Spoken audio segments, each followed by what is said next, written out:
learn how to save 3D views of a project in Archicad. Make sure to subscribe to our channel so you're the first to get all our latest updates. Let's get started.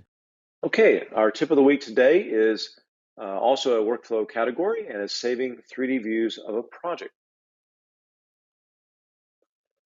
So, as I mentioned earlier, one of the nice things about the navigator or navigation Archicad is that you can actually go to any view, like the 3D view as an example, and you can actually cut a view using the marquee tool. You can also, of course, do it with the 3D cutaway command as well. In this case, we're using a 3D cutaway command where we're peeling off this 3D plane from the left edge, pulling it across to cut a cross-section, 3D cross-section of this project. And then once we're done, we'll just simply click outside this area. A little button will come up that says, do you want to confirm this? Go OK, and then it will be confirmed and done.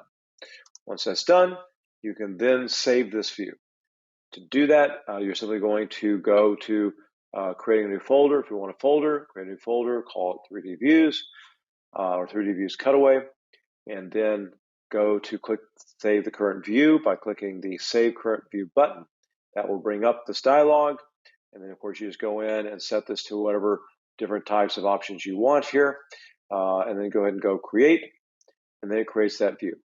Once that view is saved, you can then of course edit that in the future if you need to by simply clicking that view, clicking that settings button as I mentioned previously, and it will open this up, at which time you can actually go in and edit any of the settings, including your 3D settings here within this view.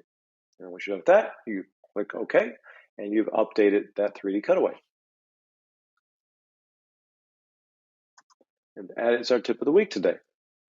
So let's get into Archicad.